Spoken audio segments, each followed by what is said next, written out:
ഹരി ഓം ശ്രീമദ് ദേവി നാരായണീയം ദശകം 1 ശ്ലോകം 2. ന സ്ത്രീ പുമാൻ ന സുരദൈത്യ നരാദയോ ന ക്ലീബം ന ഭൂതമപി കർമ്മഗുണ ദയശ്ച ഭൂമം സ്ത്വമേവ സദനാദ്യ വികാര്യനന്ദം സർവം ത്വയാ ജഗദിദം വിദദം വിഭാതി. ശ്രീ മഹാദേവ്യൈ നമഃ. ഹേ ഭൂമൻ ത്വം, ഹേ പരമാത്മാവേ അവിടുന്ന്, ന സ്ത്രീ പുമാൻ, ന സ്ത്രീയുമല്ല പുരുഷനുമല്ല, ക്ലീബം ന ഭൂതം അപി നപുംസകവും അല്ല, ഭൂതമല്ല, കർമ്മഗുണാദയ ചന കർമ്മമോ ഗുണാദികളോ അല്ല, അനാദി ആദി ഇല്ലാത്ത, അവികാരി പരിണാമമില്ലാത്ത, അനന്തം സത് അന്തമില്ലാത്ത സദ്വസ്തു, ത്വം ഏവ അവിടുന്ന് തന്നെ, ഇതം സർവം ജഗത് ഈ സർവജഗത്തും, ത്വയാ വിദദം വിഭാതി അവിടുത്തെ സാന്നിധ്യമുള്ളതായി ശോഭിക്കുന്നു. ഭൂമാതാവ് എന്നാൽ പരമാത്മാവെന്നാണ് അർത്ഥം. ആദിമഹസിൻ്റെ പര്യായ പദങ്ങളാണ് ഭൂമാവ്, ഭൂമാവ്, ബ്രഹ്മ മുതലായവ.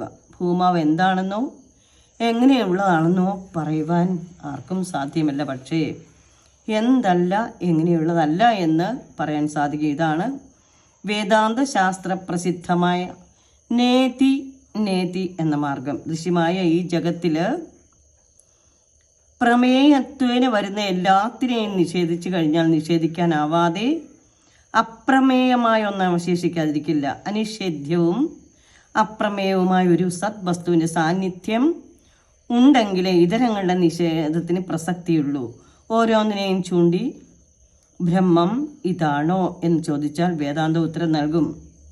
ഇതല്ല ഇതല്ല എന്ന്, ഇത് ബ്രഹ്മമല്ല എന്ന് വേദാന്തം ഒരിക്കലും പറയുകയില്ല. ഇതല്ല ബ്രഹ്മം എന്നാണ് വേദാന്തത്തിൻ്റെ ഭാഷ. ബ്രഹ്മം എന്നാൽ ദേവനോ അസുരനോ മനുഷ്യനോ സ്ത്രീയോ പുരുഷനോ നപുംസകമോ കർമ്മഗുണാദികളോ അല്ല. അതേസമയം ദേവാസുര മർത്യാദികളും കർമ്മഗുണാദികളും എല്ലാം ബ്രഹ്മമാണ് താനും. എല്ലാം ആ ബ്രഹ്മത്തിൽ തന്നെ അടങ്ങിയിരിക്കുന്നു. ജഗത്ത് ഉണ്ടാകുന്നതിന് മുമ്പ് ആ ബ്രഹ്മം ഉണ്ടായിരുന്നു. അത് അനാദിയാണെന്ന് അർത്ഥം. ഉണ്ടായ വസ്തുക്കൾക്കെല്ലാം നാശമുണ്ട് എന്നാണ്. ജഗത്തിൽ സർവത്ര കാണപ്പെടുന്നത്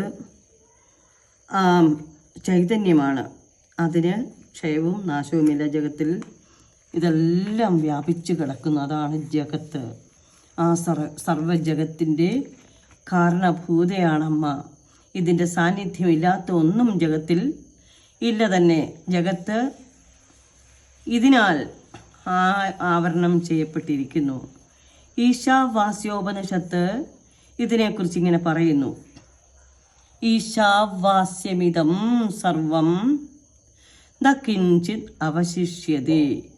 ഈ ദേവിയുടെ ആ അംശമില്ലാത്ത ഒന്നും തന്നെ ലോകത്തിൽ അവശേഷിക്കുന്നില്ല. സർവം ദേവീമയമാണ്. അതാണ് ആ ബ്രഹ്മം. ആദി മഹസ്സാണത്, ആദിശക്തിയാണത്, പരമ്പൊരുളാണ്. ആർക്കും അതിനെ നിർവചിക്കാനോ ഒന്നും തന്നെ സാധ്യമല്ല. ദേവി ഭാഗവതത്തിൽ സർവശക്തി സ്വരൂപിണിയായി വർണ്ണിക്കപ്പെടുന്ന ദേവിയുടെ പ്രഭാവവും കരുണയും ദേവി ഭാഗവതത്തിൽ തന്നെ വിസ്തരിച്ച് പറഞ്ഞിട്ടുണ്ട്. ആദ്യത്തെ ഈ ദശകത്തിൽ ദേവിയുടെ മഹിമയെക്കുറിച്ച് തന്നെയാണ് വർണ്ണിച്ചിരിക്കുന്നത്. ആ ദേവിയിൽ അടങ്ങാത്തതൊന്നും തന്നെയില്ല. ദേവിയിൽ നിന്ന് ഉത്ഭവിക്കുന്നതാണ് സർവപ്രപഞ്ചവും. സർവം ശ്രീ മഹാദേവി സമർപ്പയാമി. ഹരി ഓം.